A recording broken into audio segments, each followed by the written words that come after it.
Human sa sunod-sunod nato nga mga dagkong kasaulugan sa mga miaging Domingo sa dagkong kapistahan sa simbahan, nindot kaayo nga pamalandungon nga human sa tanan nga makasalugan ang tema nga atong ipamalandungan karon sa atong mapagbasa nining Domingo naghiskot bahin sa pagkatinunan ni Kristo. Ang gitawag nga gawasnon nga pagsunod ni Kristo. Daw kini nga nagpadayag og naghagit kanato agi human nining tanan nga gisaulog sa kapistahan diin ato nasaksihan kung unsa kadako ang gugma sa Dios. So daw nag-ingon ang atong simbahan, human nining tanan, andam na ba kita nga mosunod kaniya? Andam ba kita nga motahan sa atong kaugalingon? Kung gihatag sa Dios ang tanan, ang Amahan, ang Anak, o ang Espiritu Santo, ila gihatag ang tanan karon kita. Andam ba usab pagbuhat sa ingon? Mga igsoon, sayot kita nga ang tawag sa pagkatinunan ni Jesus nagauban og usa ka paghagit, labi na gayud diha sa pagbiya sa tanan nga imong gihigugma. If we choose this decision, din kinahanglan wala na kini mga butanga.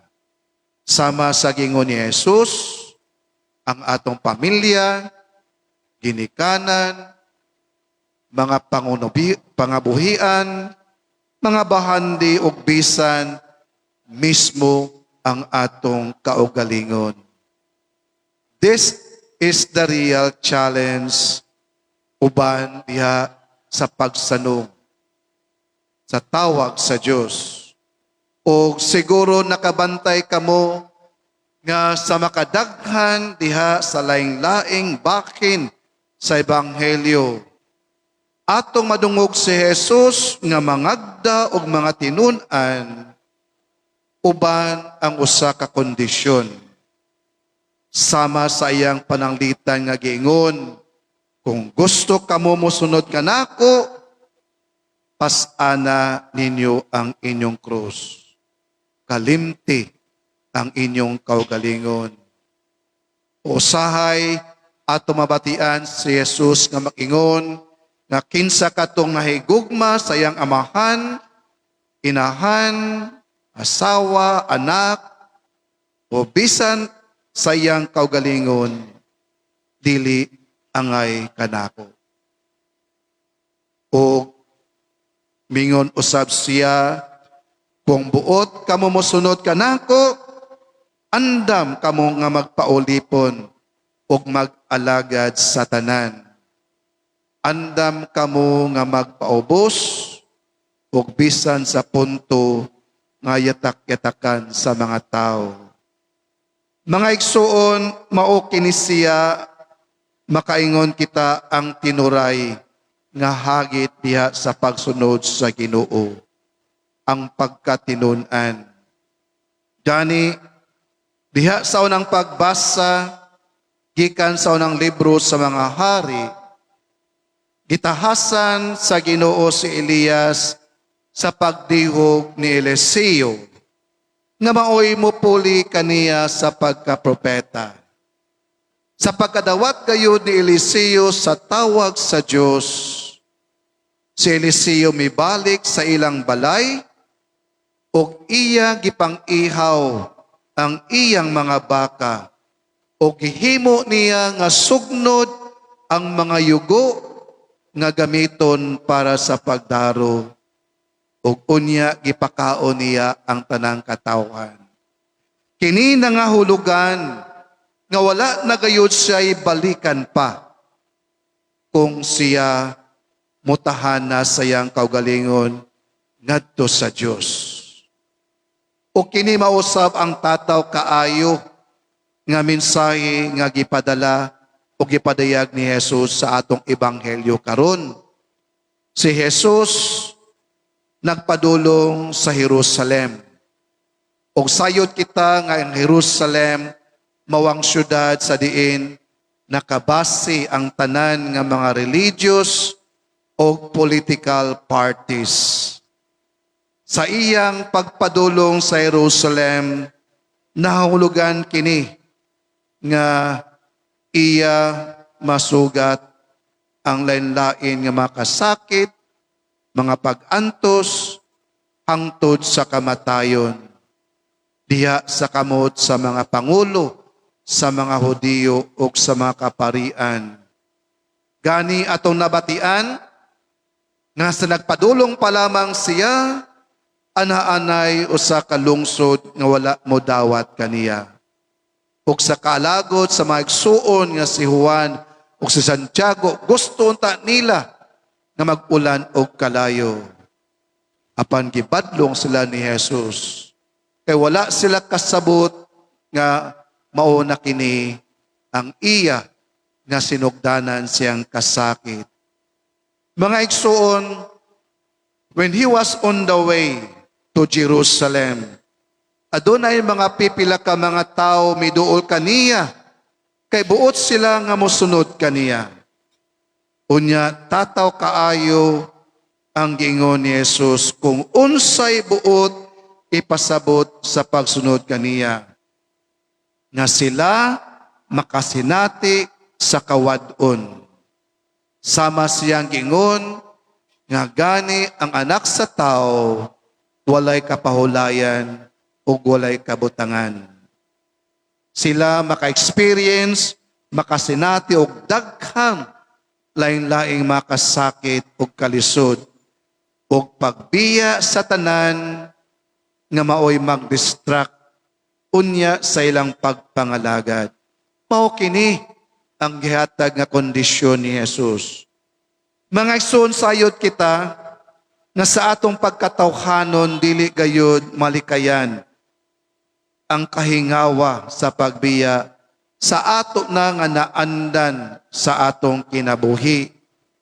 Mao gani diya sa ikaduhang pagbasa, si San Pablo namulong mahitungod sa gitawag og kagawasan nga ato na nga dadawat og iyang gipahimangnuan ang mga taga-Romano nga dili naunta sila magpaulipon. Labi na gayod sa mga pangandoy sa tawhanong kinaiya nga andam na gayod sila nga mobiya nini mga botanga.